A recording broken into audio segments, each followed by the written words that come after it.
name is Andrea Hoffman. I'm the Executive Director of the Hillel Center at the University of Chicago. On behalf of Hillel's Board of Directors, Student Leadership Board, and our staff, I am so honored to welcome you here today for this conversation between Rabbi Lord Jonathan Sacks and Professor Michael Fishbane. Hillel's mission is to inspire Jewish students to make meaningful and enduring commitments to Jewish life. And for students, and maybe for most of us, realizing the connection between the relevance of Jewish identity to our complex world can be particularly challenging. And it's for this reason that we're especially pleased to host this program. Not in God's Name, Confronting Religious Violence is the newest book by Rabbi Sacks. Most audiences who've heard Rabbi Sacks speak about his book have only heard from him. Dayenu, it would have been enough. Today, though, we will hear Rabbi Sacks in conversation with one of our own scholars, Professor Michael Fishbane. And the opportunity to hear from and learn with them together on one stage could really only happen here at the University of Chicago. Before we begin, there are a few people I'd like to thank. We're grateful to Rabbi Yossi Brackman and the Ruach Chabad Center for their co-sponsorship and support of this program. Yossi and Bela are wonderful partners in building and sustaining vibrant Jewish life on campus.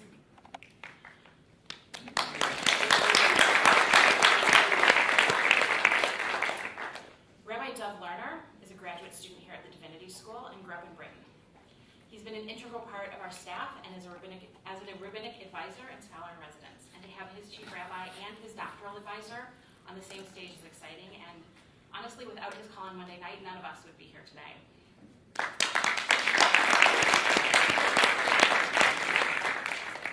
I want to also thank the staff of the Hillel Center for their efforts, and I have to single out Rebecca Mogilewski, our Jewish Student Life Coordinator. She put everything else aside for the last 2 days to find a location, arrange for setup, AV, post flyers, send emails, and take care of every other last detail. Finally,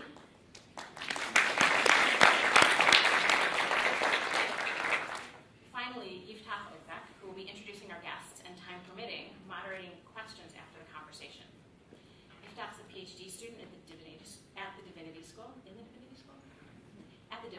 where he works on issues pertaining to modern Jewish philosophy, political philosophy, and the philosophy of history.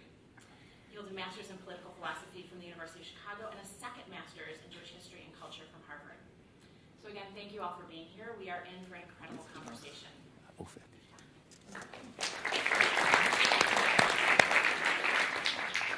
Thank you, Andrea, for your remarks and for the organization of this extraordinary event. My name is Yiftach Ofek. I'm a PhD student at the Divinity School, and like everyone present, I'm both honored and humbled to be present at this exchange. We will now proceed as follows. I will first introduce the speakers, and then each will give some introductory remarks.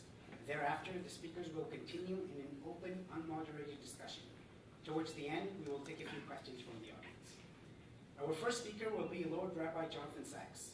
Described by the Prince of Wales as a light unto his nation, and by former British Prime Minister Tony Blair as an intellectual giant, Rabbi Sacks is among the most prominent religious leaders in the world today. Raised in London, Rabbi Sacks completed his doctoral studies in moral philosophy in 1981 before embarking on the path of rabbinic and intellectual leadership, which eventually took him to the position of Chief Rabbi of the United Kingdom and the Commonwealth, a position he held for 22 years between 1991 and 2013. Appointed a life peer, or Lord, in 2009, Rabbi Sacks holds 16 honorary degrees from universities throughout the world. And during his illustrious career, has also written over 25 books. The latest of these books, Not in God's Name, Confronting Religious Violence, available for purchase now from bookstores, will be the subject of our discussion this afternoon. Our second speaker will be our own Professor Michael Fishbane.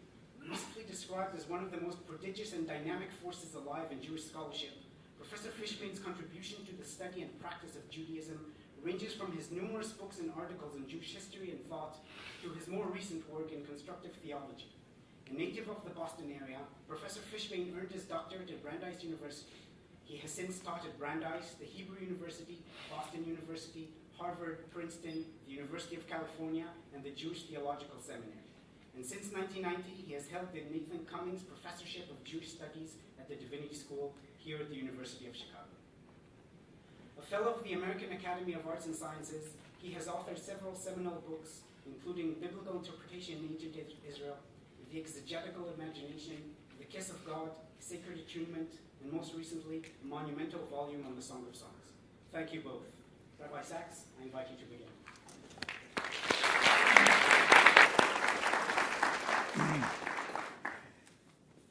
Andrea, Yiftach, Rabbi Brackman, Rabbi Lerner, beloved friends, thank you so much for this opportunity to set foot in this glorious university, which has indeed shaped modern thought in so many fields, in education, in literature, in economics, in political theory. University of Chicago has won more Nobel Prizes than any other university in the world, by quite a long measure. Having come from Oxford and Cambridge myself, I'm seriously impressed. And, but to do so here, to do so in the company of Professor Michael Fishbane is for me a singular honor.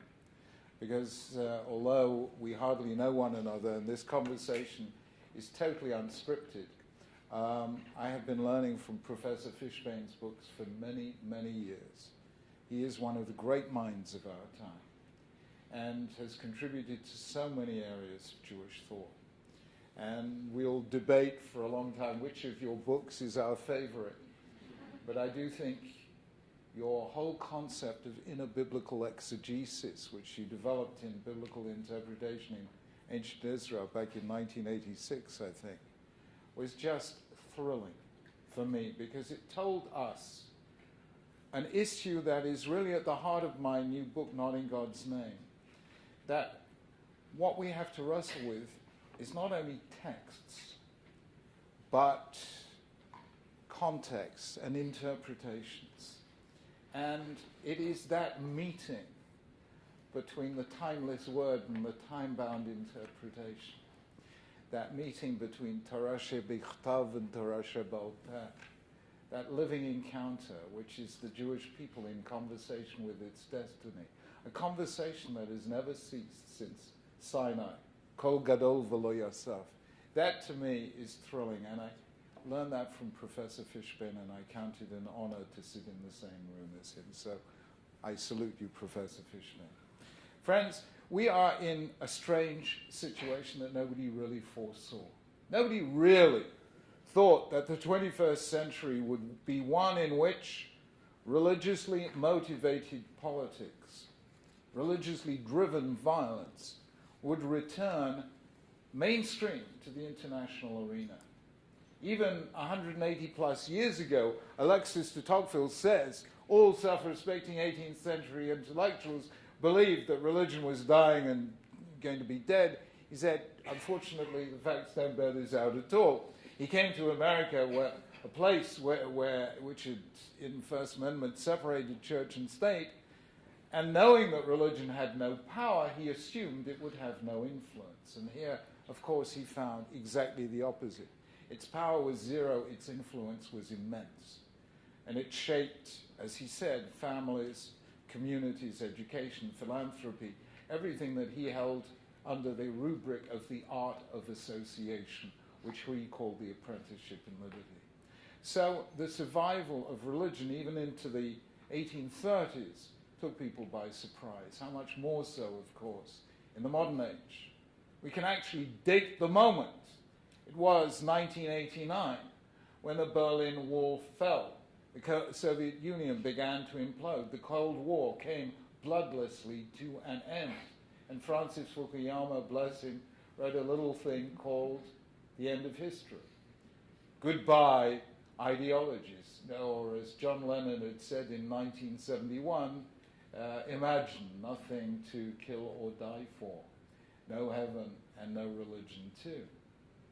Well, that was a little premature, because just when you are writing the obituary of something or other, some unusual resurrection takes place. I know that's not a very Jewish thing, but they're kind of saying that since this is my second visit to Chicago, they're already talking about the second coming of the Lord. So,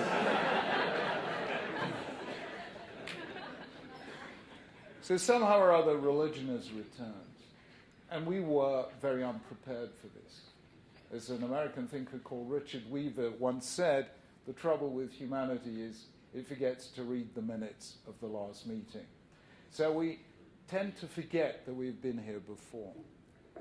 Now, the last time the West was in an age of wars of religion was the 16th and 17th centuries following the Reformation. And there are very striking parallels between then and now. Then as now, widespread discontent with the ruling power, in that case, the Roman Catholic Church. Number two, that political dissent taking religious form, a reformation, an attempt to get back to the way that religion was in its pristine beginnings. Number three, however, what was absolutely fundamental was that at the same time there had been a revolution in information technology. In that case, the invention of printing. So the ideas that Martin Luther formulated when he nailed his 95 Theses to the door of Wittenberg Cathedral in 1517 had already been formulated 2 centuries earlier by John Wycliffe of Oxford, who in many ways anticipated much of Martin Luther's work. But Wycliffe came before the invention of printing and Luther afterwards. And because of the revolution in information technology, as we know, as Moses Naim wrote in his 2013 book, The End of Power, when there's a revolution of information technology, forces that would otherwise be marginal are suddenly able to outflank the conventional forms. And while the Catholic Church is still communicating by sermons in churches from pulpits, Luther's printers were pouring out his works in hundreds of thousands. And that, of course, is what is happening in the current world with nation-states bound to establish political forms, while Al-Qaeda and ISIS are proving themselves masters of global political theater using YouTube videos, Facebook, and so on. They are the real master users of it, and they have outflanked every existing political power. And the end result, of course, of all of that taking place then in the 16th and 17th century was pretty much almost a century of religious warfare, culminating in the 30 Years' War, which only came to an end with the Treaty of Westphalia in 1648, that created the political order that we have inhabited from then till now, and which Henry Kissinger, in his new book, World Order, is asking, will that survive? Now, what I say in the book is that wars are won by weapons, but peace is won by ideas. And this is where I want us just briefly to revisit the 17th century. Because although the 30 Years' War came to an end really through mutual exhaustion, as they say about one of my predecessors, the late Chief Rabbi Hertz of the Hertz Chumash, the Dictionary of National Biography says of him that he never despaired of a peaceful solution to any problem once every other alternative had been exhausted. So exhaustion can bring peace. But what really shaped the modern world was a series of thinkers, including John Milton, Thomas Hobbes, John Locke, and Benedict Spinoza, delivering collectively the 5 fundamental ideas that shape the modern world: social contract, the moral limits of power, liberty of conscience, the doctrine of toleration, and most important of all, human rights. Now, what is fascinating about those thinkers, Milton, very religious, John Locke, a Socinian Christian, Hobbes and Spinoza, seen at the time as atheists. All 4 of them were in dialogue with a text, in this case, the Hebrew Bible. And that is where their whole argumentation is derived from. It's fascinating to read John Milton and suddenly find him quoting Rabbeinu Bachya ala Torah, on Parshat Shoftim. So these were steeped because Masechet Sanhedrin, the Rambam Silchot Malachim, and all these texts have been translated into Latin by the Christian Hebraists and were thus part of the universal language of scholarship in the 16th and 17th centuries. So they went back to religious texts and found through new interpretation of those texts, or old new interpretation of those texts, the ideas that would take them forward into a more peaceable future. However, they left one piece of work undone. Essentially, the 17th century solution was to say, we will stop religion from making us kill one another by depriving it of power. Essentially, there was formal or substantive separation of church and state, or rather religion and power. In other words, the dangerous texts remained. But because you stripped church leaders of power, it was rendered harmless.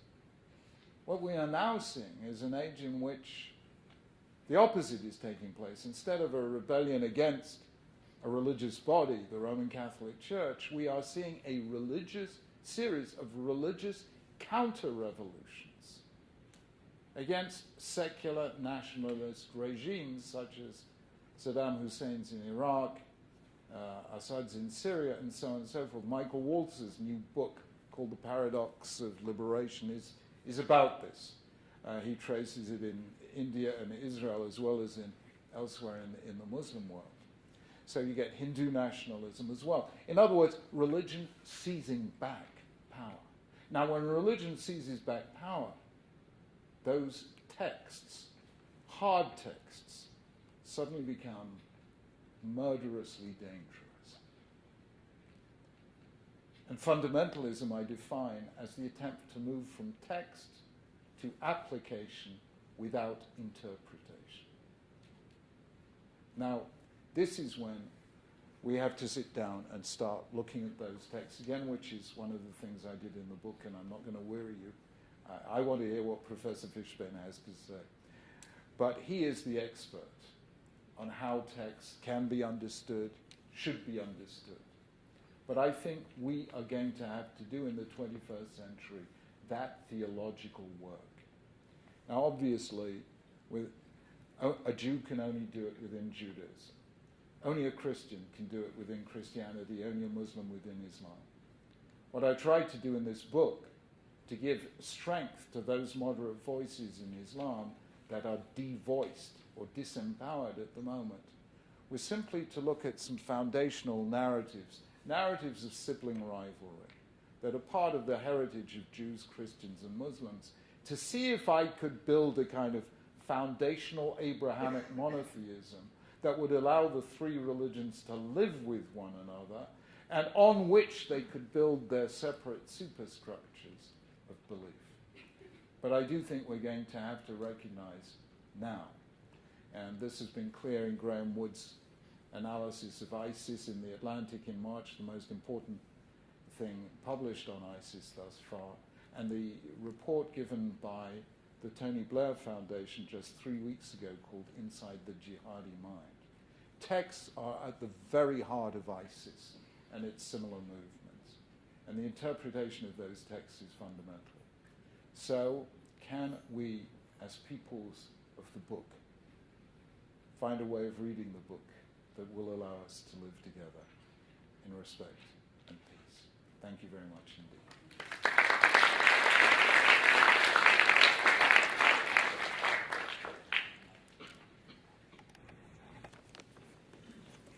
Well, it's a very great pleasure for me to be here as well, and I did not expect to be here for the second coming of the Lord, and I will take all the advantage of it. I am very grateful and honored to be in the presence of Rabbi Sack, as I'm sure everyone is here, and grateful for all the people who helped make this a reality.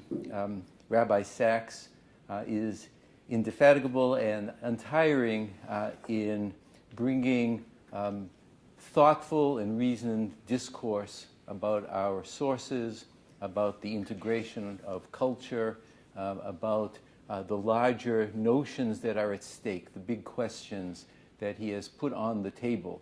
I'm not sure that he would be totally happy with the fact that many of the synagogues I attend, people put covenant and conversation underneath their prayer books, and they read it during the course of the service.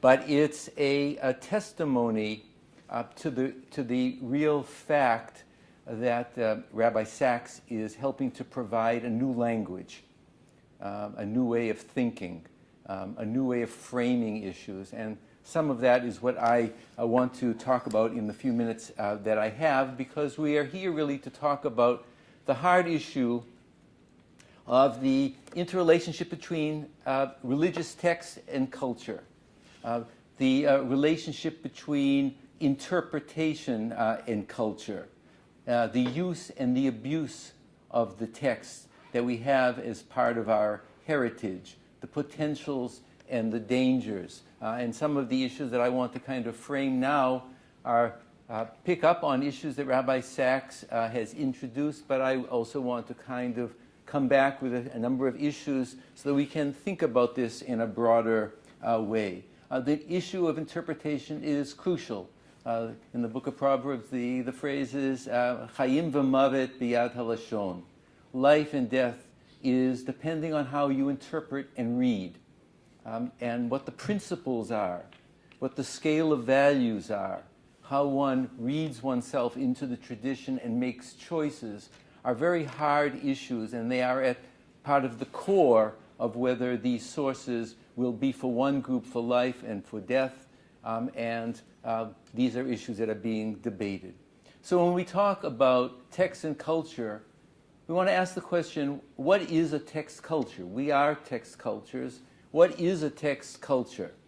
Well, the first thing, obviously, as we frame our orientation to this, is that we're dealing with cultures for whom sacred texts or canons, texts that have been authorized by tradition and traditional authorities, have provided the framework for behavior, for vision, for prescription, and for action. But the important thing to realize that's different from the way we may read texts in the West or texts since the Enlightenment is that the texts are not simply for private reflection. The texts are not simply aesthetic moments that one can do whenever one wants to do them and apply them in a kind of personal or idiosyncratic way. One of the things that are fundamental about Judaism, and not Judaism alone, is that the texts have to be embodied. The texts were constantly embodied. And to be embodied, they had to be interpreted. They had to be lived. So if you look at any traditional Jew, the goal is not simply to put a body of law on a bookshelf, but to actualize it in living practice. And that would be the same for any other of the text cultures. How do you put that into an embodied living form so that one lives out these issues? So the issue of enactment and embodiment is crucial to a text culture. Related to that is the key question, who has the authority to interpret? Who owns the text, and how is the text to be interpreted and applied? Right? It's not for nothing that in the New Testament, when Jesus appears, is he speaks with authority. The notion of constant religious revival movements is not only the teacher, but that the teacher symbolizes or actualizes a new form of interpretation.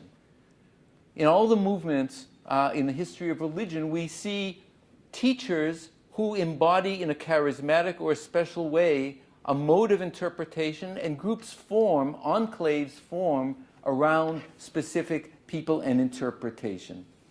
So the teaching is crucial, and the issue that's vital is how the text is to be interpreted and how we understand that. So when we talk about text cultures, and this is a point that Rabbi Sack indicated, we're talking about hermeneutical imperative. There's a hermeneutical imperative because the text doesn't interpret itself.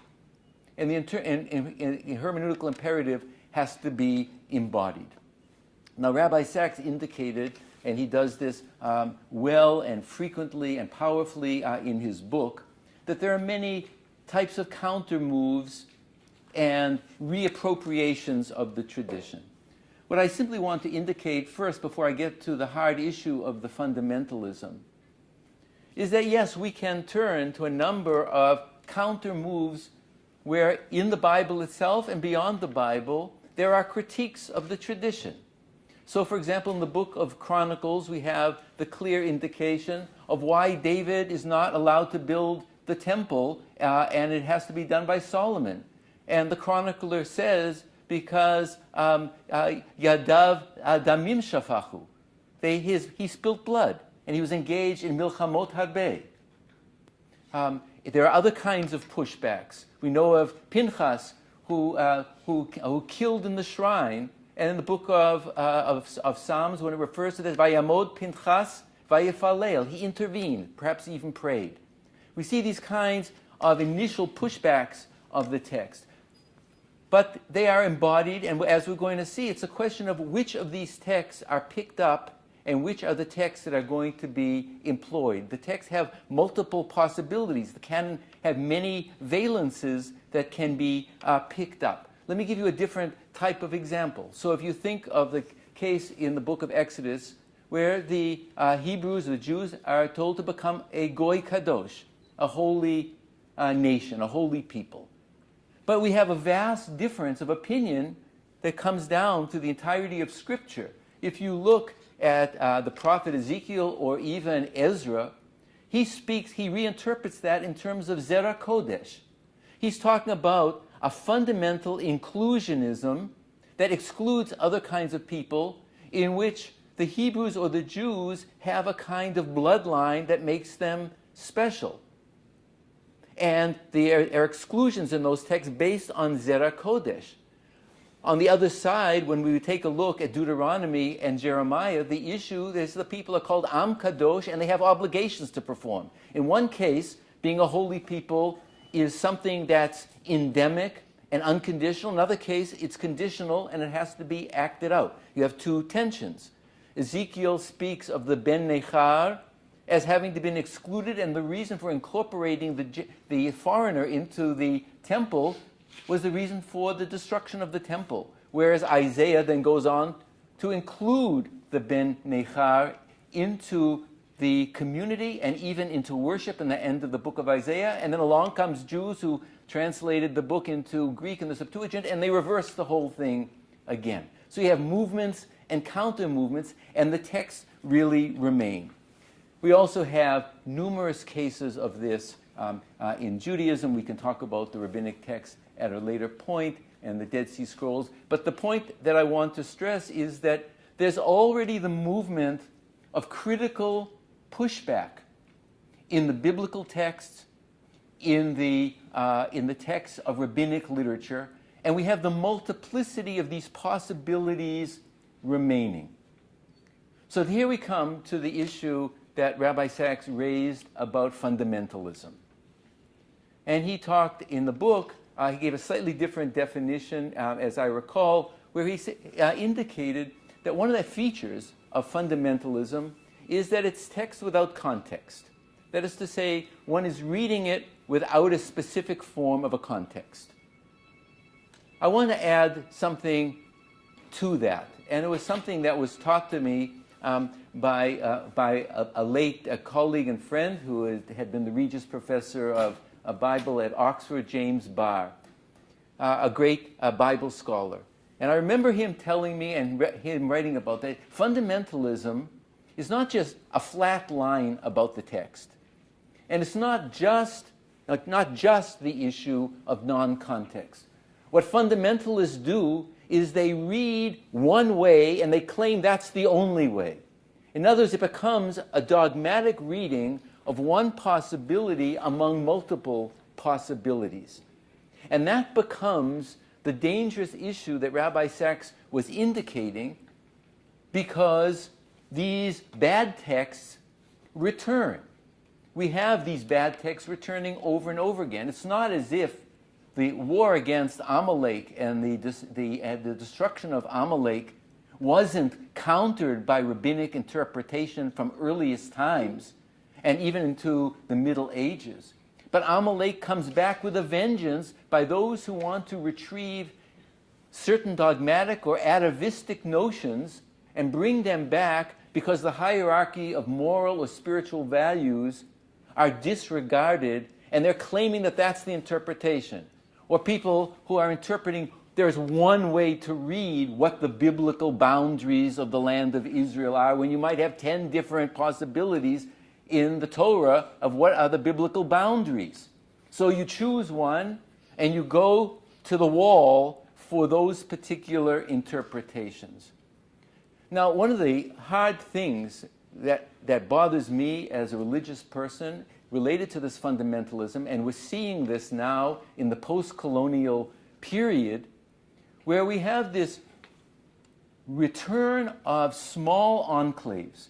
So certainly already in the post-biblical period, already with the Dead Sea Scrolls, you have these enclaves, communities and covenants within a covenant. People who are concerned with purity. People who are concerned with some kind of millennial possibility.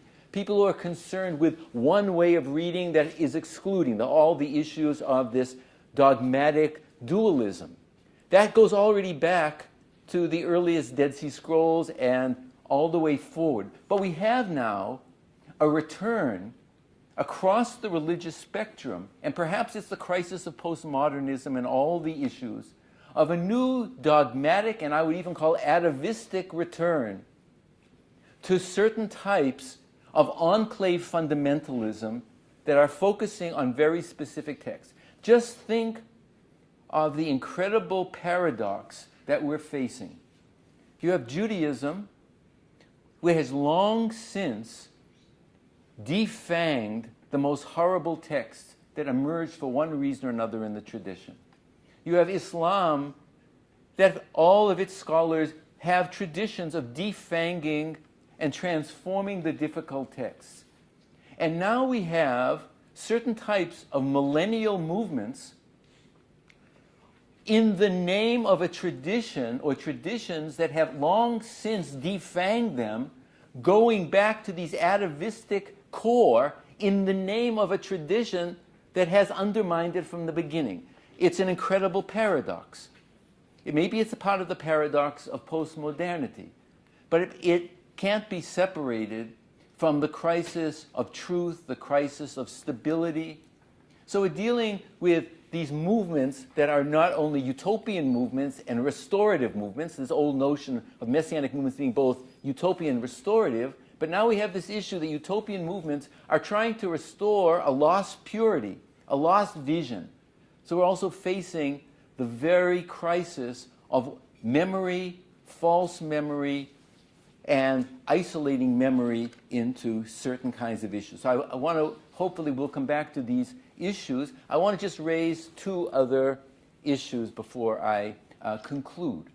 One is, and I do so precisely because you referred to the Enlightenment and you referred to the possibility of moving beyond.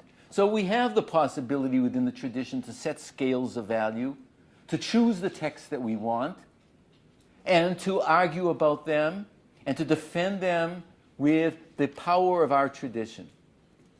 But it's not always happening. We have new forms of Das Torah, of rabbinical leaders, of Islamic leaders, who are making claims, what is preserving the Masorah? Who has the right? We only are the guardians of the Masorah, of the tradition. We are only the guardians of the Sharia. And it is creating internally splits as well as the splits that are occurring globally. So we have this tension within our traditions. Speaking from the Enlightenment point of view, we once, and I say we once because I've seen my own vision and my friend's vision in a lifetime collapse. We once had a vision of the humanities. We once had a vision that people would actually read texts and see different notions of the human and begin to have a larger vision of what the human was. That's collapsing. The types of hegemonic readings and the possibility of learning within the humanities, maybe the University of Chicago still is an outlier in that respect, but largely the humanities and learning the humane tradition, learning how to read. Rabbi Sack has marvelous readings of intertextual subversions and this desire to imagine the other as a healing cultural pedagogy. But who's reading? Who is able to read these texts? For whom are these texts being given? Who's guiding people? Are we anymore a text culture when we live in a digital age that knows nothing about what canon means, and we're dealing with this fragmentation? So the humanities are also in crisis, and they increase this crisis of finding a moral voice and a standard of the human.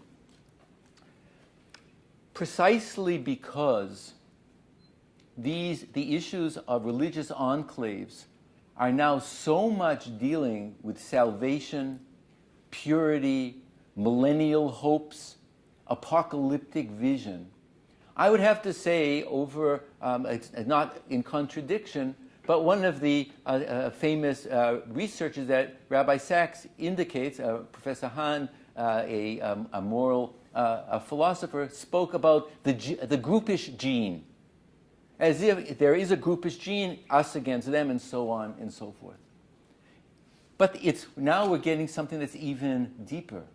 The ability to make a claim upon the world of meaning by excluding, by dogmatizing interpretation, by purity, and so on. My final point, and here I have to say it quite pessimistically, is we say, for whom are all these texts and the possibilities going to help? The people who are enjoined in this violence are not reading texts. They are linking themselves with certain teachers. And they're hearing sermons and they're not reading texts. Or they're hearing certain kind of dogmatic issues. The question is, how do we get people to reread again with this multiple possibility? I must say, and this is my final point, that I must say that one of the hopes that I would have is for religious leaders who will have effect on the teachers to sit and talk to each other. Because if it doesn't come from the teachers who teach people how to think about the text, people are going to be the victims of certain isolated and dogmatic readings. It pushes us back, perhaps, to the leaders, unfortunately, but we have to find legitimation and the courage. Rabbi Sack is an example of the courageous person who's giving us a new language. We have to have the same strength to move forward. Thank you.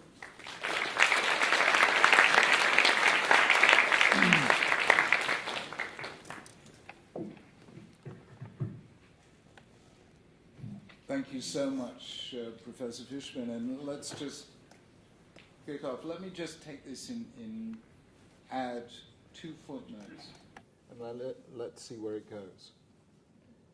Number one is a whole issue, really, of identity, which has been an ongoing issue for the last 4 centuries in the West.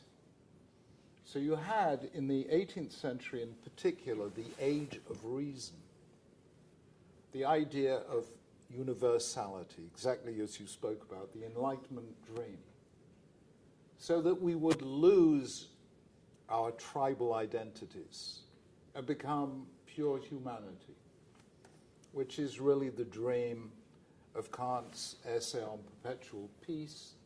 It is the thing that the choir sings in Beethoven's choral symphony in the last movement, Schiller's Ode to Joy, when all people become brothers. You then had, in the 19th century, something that I think Freud would have called the return of the repressed. The tribalisms returned. Only in this case, not religion, which had been discredited, really, by the great wars of religion. And so 3 substitutes for identity emerged in the 19th century. Number 1, the nation state. Number 2, race. And number 3, and number 3, political ideology in the form of Marxist communism. These were ways of establishing identity in an age that had seemed to say we can do without these identities. The end result was the 20th century, The nation state gave us 2 world wars. Race gave us the Holocaust. And Marxist communism gave us the Gulag, the KGB, Stalinist Russia. So one way or another, the 20th century, 19th century substitutes for religion turned out to be every bit as bloodthirsty as religion. And the end result, I suppose, was postmodernism. But what I describe in the book as this extraordinary attempt to live without identity, not as universal humanity, but as individual selves. The icon of our age. I have to say, in the old days, you wrote a book. Somebody bought it and said, "Could you sign my book?" Nowadays, can we do a selfie? And I really upset everyone by saying, the Ten Commandments of our day, the revelation of our time was when Steve Jobs came down the mountain with 2 tablets, iPad 1, iPad 2, and the result is iPad, iPhone, everything is So, in the end, we've had a culture essentially since the 60s that said that the self, the autonomous choosing self, is the hero of everything. He's the person who makes choices in the marketplace. The political parties are organized to offer everyone the best deal. And you have an abandonment of identity in deference not to the universal but to the individual. Now already a remarkable thinker, secular Jew, but whose father, grandfather, and great-grandfather were all Rabbonim, Emil Durkheim, in a very famous book called Suicide, said something remarkable. Because we always thought, until Durkheim came out with his book, that there could not be a more personal existential decision than to be or not to be. But Durkheim says, no, you can actually you can predict the rise or fall of the rate of suicide in a given population. He said, in any society undergoing anomie, that is a loss of shared moral values, the rate of suicide will go up. Now, he wrote that in when? 1897. He didn't foresee that the alternative to suicide is the suicide bomber. But that's actually what's happened. We have lived in the West with anomie, that is, an absolute absence of shared moral values. The only thing that really matters is the right to choose, whether that's the beginning of life, the end of life, the definition of marriage, etc., etc. And Durkheim said many people find that situation unbearable. There's a remarkable American, a longshoreman called Eric Hoffer, who wrote a book which should be a classic that everyone should read, called The True Believer. It was very popular in the 60s. Yeah, a very, very important book explaining the radical jihadists of today, that you are willing to sacrifice anything to belong to something bigger than you. And what ISIS and Al-Qaeda do very well is these little cells, these sectarian groups, in which the self is purified by sacrifice for the sake of the group. And that has deep psychological roots. So we are seeing the return of religion as the return of the repressed of our time, which is the abdication of identity, this idea that we need to belong to groups to make sense of the world. Now, what actually forces people to sober up and say, Lo zu haderech, we can't continue in this way? The truth is, I wish it were otherwise, but I don't imagine any jihadist in Syria is going to pay Amazon.com to send them a copy of Not in God's Name and give a little seminar on the subject, and all of a sudden peace breaks out in the Middle East. The truth is, so long as you're murdering your enemies, nothing is going to change your mindset. even if your enemies are murdering you, that's also not going to change your mindset. I've discovered my historical inference, based on not a vast sample, but my historical inference is you only change your mind when you discover you are murdering your friends, not your enemies. It is when Jews were murdering other Jews in the besieged city of Jerusalem while Vespasian and Titus were outside that caused the real crisis that the Bavli and Masachet Gittin call Sinat Chinam, and which Josephus describes in such graphic detail, Jews murdering Jews. It is only when Christians murder Christians that you get Hobbes and Locke and Spinoza. It is not when Christians were murdering Muslims or being murdered by them in the great age of the Crusades. And that, I think, is what is going to emerge within Islam. Because the key victims, the primary victims of ISIS and Al-Qaeda and Boko Haram and so on, although their intended objects are very often Christians and sometimes Jews, but the truth is the real victims are their fellow Muslims, who fall the other side of the radical moderate or Sunni Shia divide or any of the other tribal divides. And when you find yourself, when Muslim is murdering Muslim or Christian murdering Christian or Jew murdering Jew, sane people from within the faith step back and say, hang on, this cannot be what God really wants. And then you get radical interpretation. And to my mind, I mentioned it in the book, one of those great moments occurs in the Sugya in Shabbat, Daf Samach Gimel, where they're asking a technical halachic question. You know, in a military culture, swords, ceremonial swords, are signs of honor, they're ornamentation. And a tachshit you can wear on Shabbat. So the question is, can you wear a sword on Shabbat? Or some other military insignia? Tachshit being an ornament. Yeah. So can you wear a sword on Shabbat? And the sages say, no. If you wear one, you're liable. You don't want to know what you're liable for, thank goodness. Make an error of them and just avoid the whole thing. Whereas Rabbi Eliezer says, no, it's permitted. Tachshit, hulo, it is an ornament, and therefore you can. And the sages say, well, we can see that weapons are not an ornament, but a sign of shame, because Isaiah and Micah say, they shall beat their swords into plowshares and their shields into pruning hooks. Nation will not lift up sword against nation, neither shall they learn war anymore. So we can see that weapons are shameful because one day we'll get rid of all the weapons. And that is where the Mishnah ends the subject.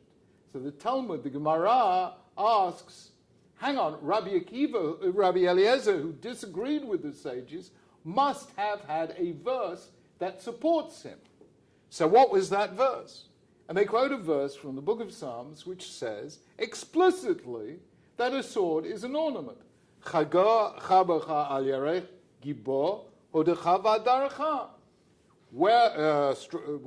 Gird your sword upon your loins, O mighty man of valor. This is your glory and your majesty. So the verse explicitly says that a sword is a sign of honor. So, how come Rabbi Eliezer didn't win the vote here? So Rav Kahana says, Hahu b'divrei Torah kasiv. Rav Kahana, who was a teacher of the 3rd century, says, what do you mean? You don't think the book of Psalms is talking about a sword? I mean, when does a Jew carry a sword? What does a Jew carry? Carries a book. You do a war. They come with weapons. We come with a little book. Learn a Gemara shir, And who ever heard of a Jew fighting? I mean, it's crazy. Woody Allen did, So somebody said, so Rav Kahana takes the word sword and moves the S from the beginning of the word to the end, so Jews don't have swords, they have words. That's how Jews do battle. So the Gemara says, I can't remember who said to Rav Kahana, Ein mikra yotze midei pshuto. It's a very nice interpretation, but at the end of the day, a verse means what it says. Whatever else it might mean, it means what it says. And he comes along and says, when I was 18 years old, I knew the whole of Shas. But I never knew till today that a verse must bear its literal meaning. So here you have, in the early 2nd century, Tanaitic sages having an open argument, can a Jew wear a weapon or not? But by the 3rd century, you have a Babylonian sage who can't even conceive of a Jew handling a weapon. And you see this extraordinary cultural change. And you ask, what happened between here and here? And you know what happened between here and here? Not just the disaster of the Great Rebellion against Rome, but in a sense, spiritually and perhaps even humanly, the even greater disaster of the Bar Kokhba rebellion, which caused the whole of Jerusalem to be leveled to the ground. The historian Dio says 970 villages and towns were wiped out, 570,000 people died as a result. And we know from the Gemara itself that among the major casualties were the rabbis, until there were almost no rabbis left. So it is that internal civil war that forces a religion to sit down and say, these texts are terribly dangerous, and we're going to have to interpret them a different way. Does that make sense to you? It absolutely makes sense. I think that the part of the issue that you bring out so beautifully in the book, which is the question of the cultural pedagogy of imagining the other. Here we have this imagining a certain element of what constitutes Judaism. In very beautiful ways, the undercurrent reading that you have in the Torah literature is the sympathetic reading of the underdog and the capacity of one to be able to kind of come out of one's private space and imagine the other. So I think you're saying the same thing in that point, from the point of view of the culture of reading. There you're talking about a kind of intercultural issue of being able to step out of a certain situation and be able to imagine the other, being able to imagine a different mode of existence. But we're in a cultural situation that we're stuck, the small groups are stuck, the internal division within Judaism. It's part of, we're seeing the fragmentation precisely as a response to modernity, and as a response to modernity within Judaism and outside of Judaism, where people are holding smaller and smaller circles of interpretation. So the capacity to learn from these texts, to rise above them and to have a perspective of the other, to teach moral wisdom, which is really the underlying part of the first part of your book, that if you teach people how to read, there's a kind of cultural and spiritual pedagogy that you're able to kind of imaginatively think of the other.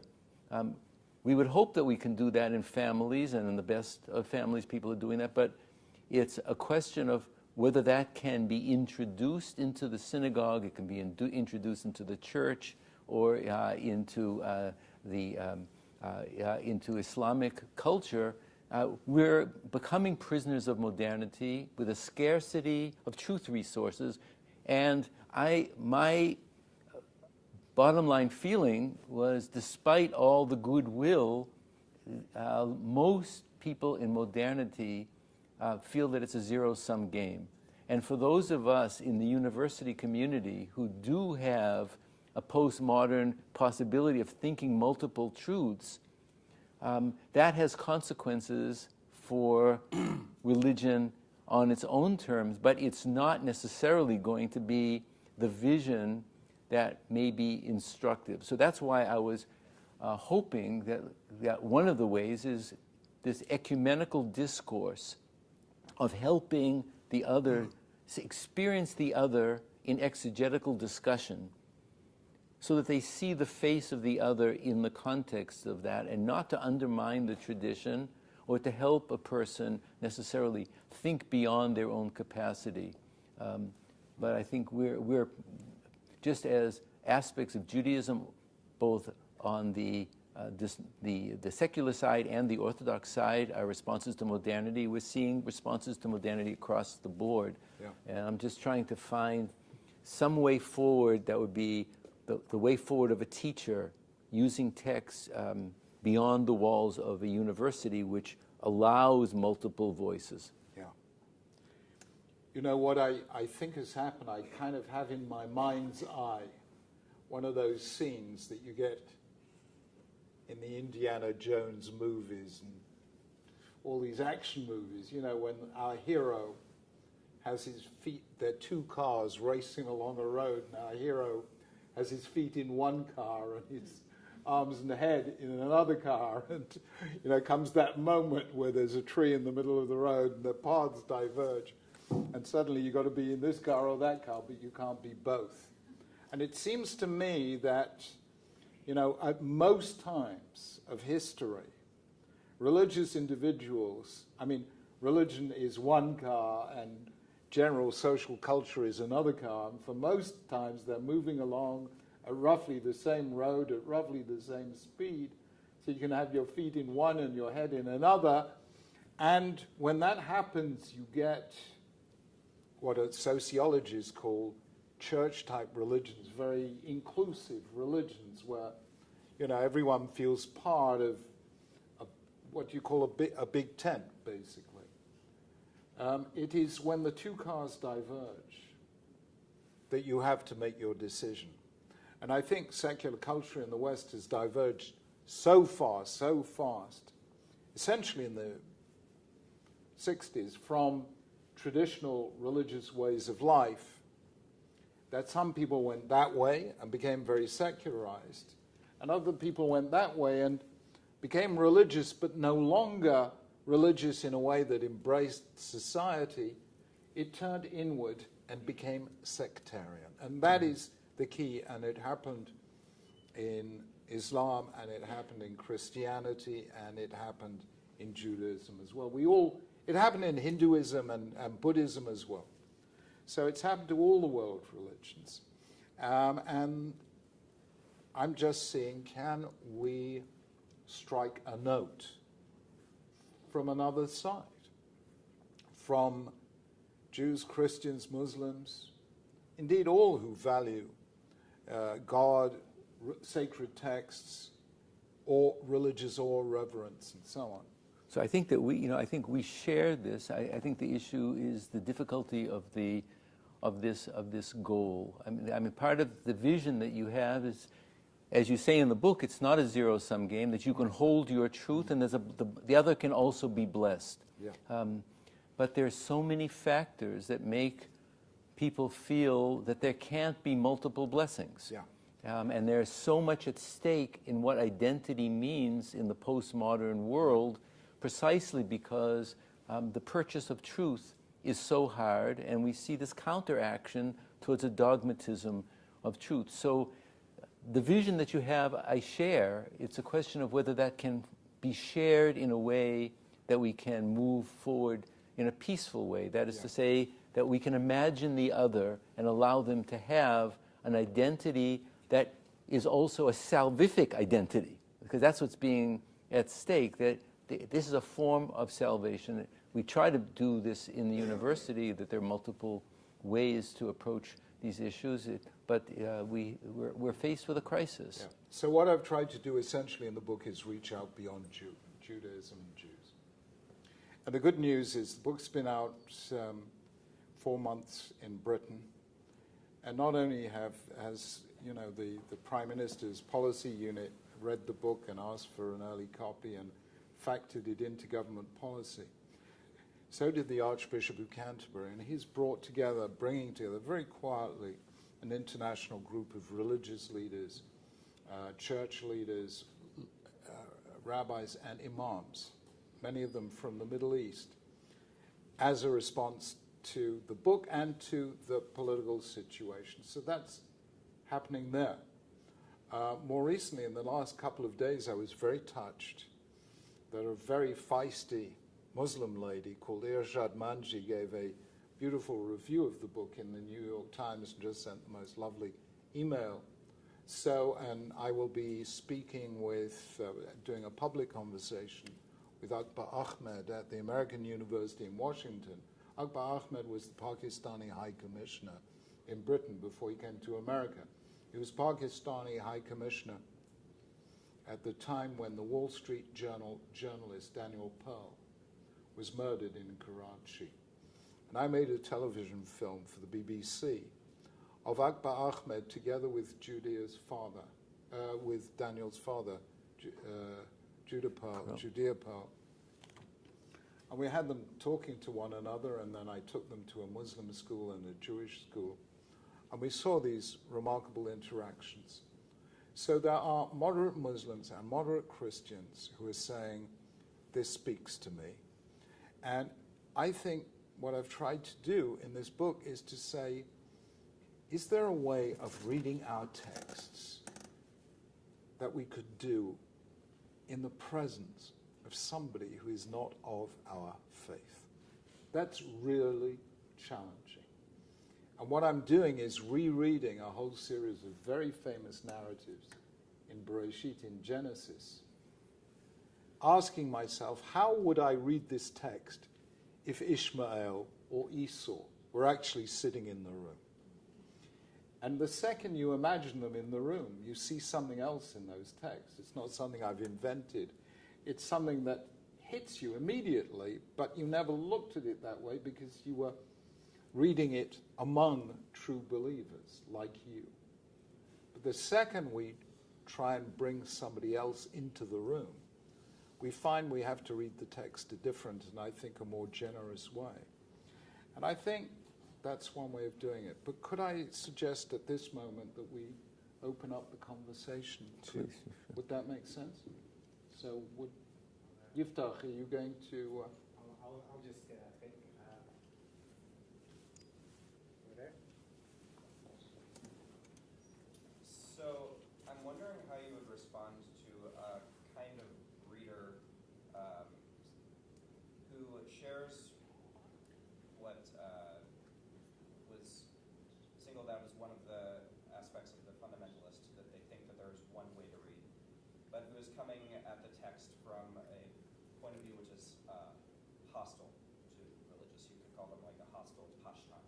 Someone like Spinoza, Yeah. who goes to great lengths to say that what Maimonides is doing falsifies the Bible in all of these different kinds of ways. Someone who says that hiding behind sophisticated defangings is doing a disservice to our understanding of the text. How do you respond to someone like that? Well, I mean, as a religious believer, yeah, try and say it one more time so that in slightly different words. Or Yiftach, you do it. Sure. But can you actually repeat the question? How does one make the case that you can approach a text in a way which is religiously authentic, but which moves away from what we might call shots for the simple meaning, especially with relation to these texts which have the possibility of inspiring violence? If one is confronted by a reader who says, no, actually, the simple meaning of the texts of your tradition are quite comfortable with religious violence and in fact command it in many different circumstances, how does one make the case that if you're trying to move in a different direction and say defang the texts, you are doing this from a standpoint of religious authenticity and not just trying to have your cake and eat it too? What we all know is that Rabbinic Judaism is predicated on the idea that there is an oral Torah as well as a written Torah. And the Gemara says that somebody well, we know in Judaism, if you deny the oral Torah, you've denied one of the fundamentals of the faith. So in Judaism, the interpretation has a similar authority to the text itself. I'd like to just try to come in on the moral aspect of that. And there's a very interesting principle that Ernst Simon, who was a disciple of Buber and was close to Rosenzweig, once made related to these kinds of issues. And I think it bears on a way out of the issue that you were dealing with. You have to use the tradition for the sake of the tradition. In other words, you have to find principles of value that are supreme values. Let's say in the case of this book, the issue of life, the issue of justice, the issue of the other, which the traditions themselves support. And you use the tradition for the sake of the larger scope of the tradition. In other words, the only way to get out of this moral bind is to have some meta principle that is guiding you in a larger sense. It may come out of the scripture or may come out of the oral tradition, but you have to find some way to jack yourself out of that in each of these traditions, which would be, say, concerned with the dignity of the other, the face of the other, the image of the divine, however that would be. And that principle has to now be, in a difficult pedagogical way, put in juxtaposition to these hard texts. So it's you using one principle of value within the tradition against others. That's going on all the time in the oral tradition, where you're using one legal precedent to establish it. But people are choosing which precedent are you using for the sake of which kind of outcome and which kind of notion of the human and society you want to do. Within these moral questions, I think it's trying to help these cultures find some meta principle within their own tradition, whether it's legal or theological, that allow them to have a principle, to have a counterpoint, so that you can teach within that. Does that? And I would simply add this. You're talking about the fundamentalist atheist, basically. Am I right? Sure. And the Richard Dawkins sort of type. And they're always scientists for some reason. Because science does not allow for a whole oral tradition. Once you've got a scientific theory, you don't get Rashi saying this and Ibn Ezra saying that, and so on.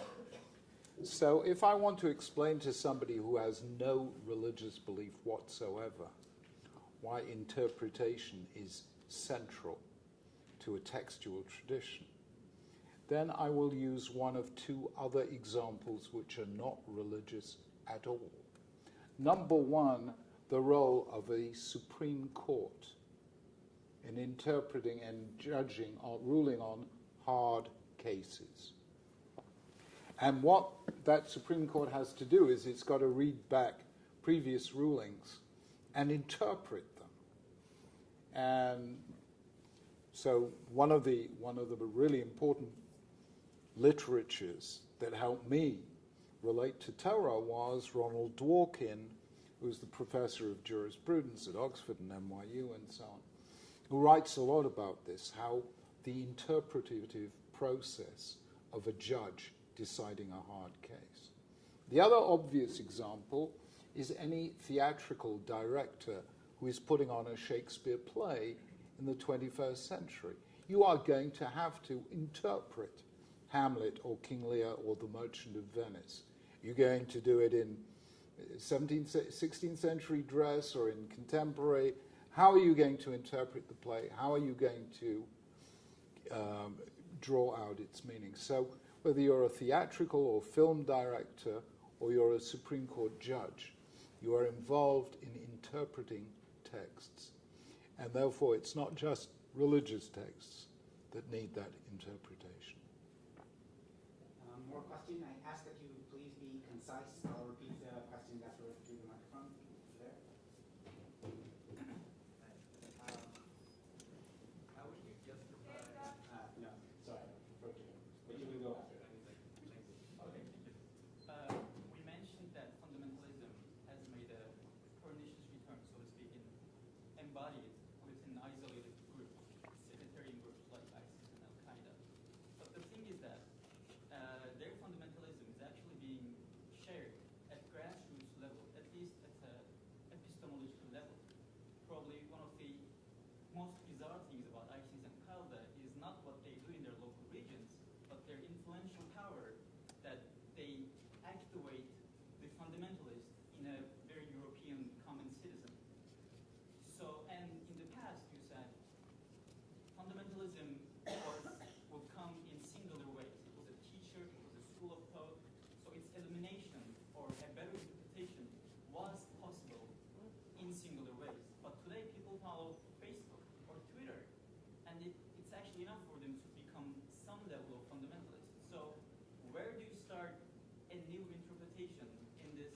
postmodern culture of information pollution in which knowledge is being disseminated in almost chaotic ways?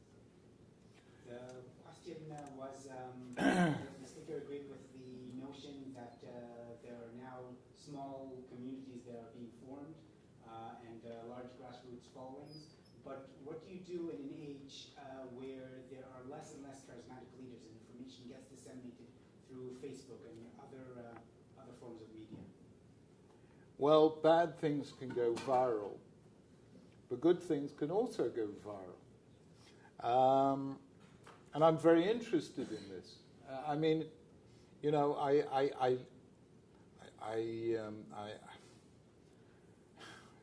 for some reason, I found myself getting to know a guy called Bob Geldof. Are you familiar with that name? He did something called, what was it called? Live Aid. And then the Americans did something called Say, We Are the World. Do you remember? A long time back, Michael Jackson and Lionel Richie. This is in the Jurassic Age when, you know, I was still had some black hair in my beard, you know. And you had these iconic figures coming together to speak to the better angels of our nature, essentially. And they were very, very powerful. So I'm trying to see if we can start a counter-movement. What I know when I have conversations with young Muslims, and I've had a lot of conversations with young Muslims, is they do not want to hear a secular voice. They feel deeply alienated by a secular voice. And therefore, though I could have written an entirely secular book on the same subject as Not in God's Name, I realized that if I wanted to communicate with young Muslims, I had to write a very religious book indeed. I had to up the stakes. I had to speak from the highest of high ground as far as a Muslim is concerned, as far as a Christian is concerned. The very opening sentence of the book says, when religion turns men into murderers, God weeps. Now, I used the G word there. That's enough to upset every secularist. You have no idea how secular Britain and Europe is today. So they got really upset by my using the G word. You know, but I know perfectly well that if I want to talk to young Muslims, and young Muslims, wherever they are on the religious spectrum, from the most moderate to the most extreme, are deeply religious. Be aware that Islam is the most proof against secularization of any of the three Abrahamic monotheisms. Judaism is almost at the other extreme. One of the things that proved to me that HaKadosh Baruch Hu, the God, has a sense of humor is that the very strident atheist, the late Christopher Hitchens, discovered right at the end of his life that actually he was Jewish. He didn't know this. And at first he was a little bit affronted, and then he decided that actually it was a good thing because Jews made the best atheists. So he was quite cheered. You know, so I've learned over many years, if you want to communicate to Muslims, you have to speak very religiously. So I'm basically saying, can we, using the same social media and the same search for meaning and belonging that Al-Qaeda and ISIS are touching, can we touch those same chords? But in this case, with an Islam or a Christianity or a Judaism that makes space for the other. And I have to tell you that the young Muslims I know, and they are not, I suppose, absolutely typical, but I have always known them to resonate with this kind of message. And I used to use television to do this. I did, oddly enough, I used to make television programs for the BBC. And on one occasion, I did a television program about an Orthodox Jewish school under my aegis when I was chief rabbi in Birmingham, where more than half of the children at this school are Muslim. A very unusual school. A lot of Hindus and Sikhs.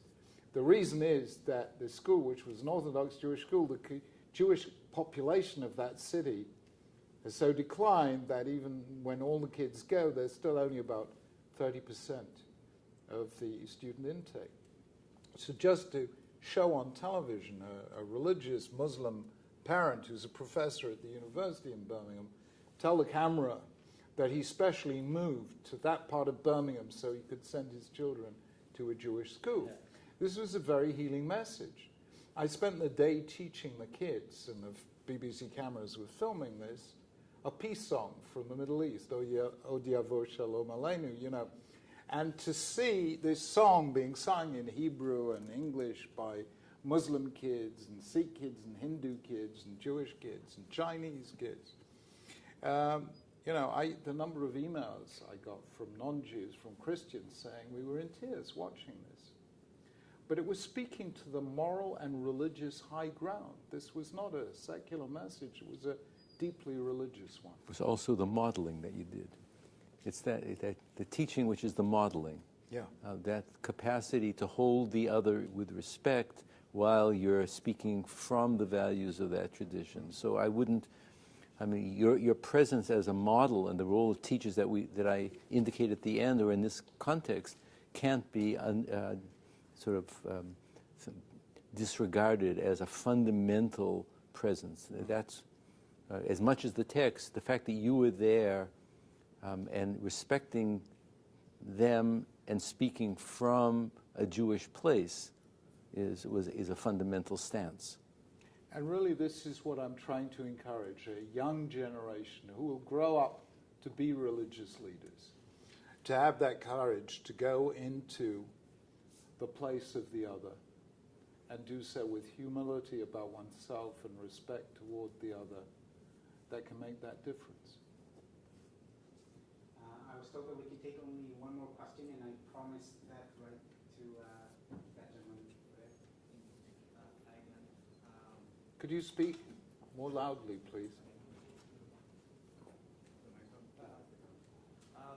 So something that's always bothered me is in regarding when it says essentially do not swerve to the left or right. Do not swerve to the left or right of the law. How can you justify the authority of the oral law with that in mind?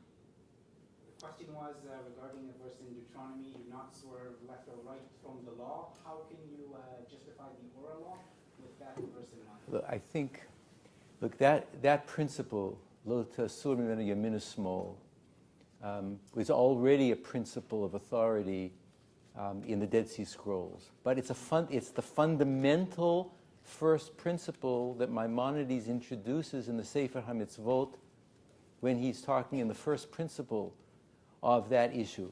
The answer to the question, the issue for those who are not aware of this, is that you can't swerve to the right or the left, but you can't swerve to the right or the left of the leaders and the teachers of that generation.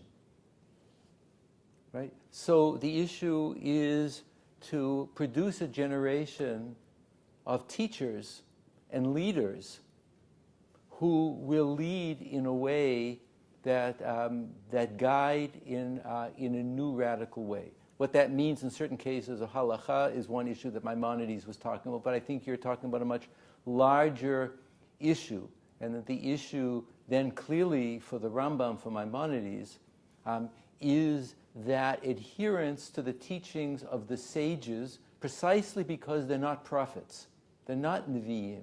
There's a fundamental distinction, Maimonides, between the revelation to Moses and the role of the sages.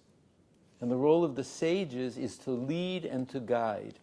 And the hope is in Judaism now there are multiple groups who are giving different visions of the human and how that human can be instantiated within Judaism. Those voices within Orthodoxy and beyond Orthodoxy have to be strengthened, as with the other communities. So it's a question of authority, but authority is not simply, in a culture of interpretation, didn't just happen once, it's happening repeatedly. And you will join a community in relationship to the authority that really speaks to the moral and spiritual values That's part of one of the issues that are at stake. A more traditional community might make those halachic decisions differently. But that principle is not independent of the decision of leaders and sages to interpret. And that's precisely what we've been talking about the whole time. Yeah, that verse is precisely the foundation, one of the foundations of the oral tradition, because it says, do not move to the left or the right of that which they, the authorized teachers and interpreters of the generation, tell you. And I think, in a certain sense, the sages did say, and I think not wrongly, adif chacham minavi. A sage is greater even than a prophet. Because the prophets were the great visionaries of Judaism. But usually, nobody ever listened to them. I mean, the only time anyone really listened to a prophet is when Jonah went out and talked to non-Jews in Nineveh. He said 5 words to them. Od arba'im yom v'Nineveh nefachet. In 40 days, Nineveh will be destroyed. And then immediately, everyone listened, all the Assyrians. They did repentance. So people used to ask me, how do you find it possible to go and teach Judaism on the BBC and the radio, television? I said, easy. It's much easier with non-Jews. They listen to you, So, and the fact is that the prophets who gave us the most dazzling visions and shaped our imaginative horizons, but they didn't actually change people. But the sages changed people. They were extraordinary. I mean, I really think we need a proper book about just how revolutionary and transformative Chazal were. They were the ones who said, when every element of Judaism as configured traditionally in the biblical age had been shattered with the Roman destruction, the Bar Kochba Devi, no more sovereignty, no more independence, no more land, no more kings, no more priests, no more prophets, no more temple, and no more sacrifices. And along came the sages, and in effect said, out of this immense tragedy, we can rescue fragments of redemption. Because when we pray, every Jew becomes like a priest offering a sacrifice. And when we learn Torah, every Jew becomes like a prophet hearing the word of God. Interpretation then replaces revelation. And so they democratized Judaism, and we became, for the first time fully, a Mamlechet Kohanim V'Goy Kadosh, a kingdom of priests and a holy nation. So I think the sages were absolutely remarkable, and the real heroes. And it is that verse that you quote that is the foundation of rabbinic authority. And I love the fact that Maimonides, who had these dramatic ways of putting things, said in that introduction that were 1,000 prophets of the level of Isaiah to say one thing, and 1,001 sages were to say the opposite, the law is like the 1,001 sages. And that is a real democratization of access to the Word of God. Because the prophet couldn't choose, will God reveal himself to me? But the sages created a Judaism in which we can each sit and study texts and feel that when we're doing so, we're hearing the voice of God. So thank you for a wonderful question, and thank you for being such a great audience. Thank you so much. It's great to be with you.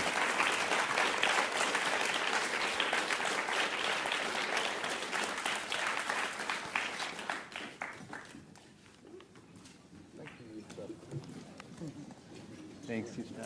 Thank you very much. Could you sign this? Can I get a picture from Mona? Two. Yes. My name is Vincent. Where would you? Oh, you didn't get a picture. I got a ton of pictures, and I sent them to her, so she probably is wondering who the heck Ellen Hafnala is and sending her pictures, but Yeah, she should have gotten like 10 pictures. Okay. But one of the two of you just yeah. Thank you very much. Ellen Good wants to just see take a it so well used. Ellen just wants to take a picture of One picture for the two of you, that'd be great. I'll probably take two. All right, this is great. 1, 2,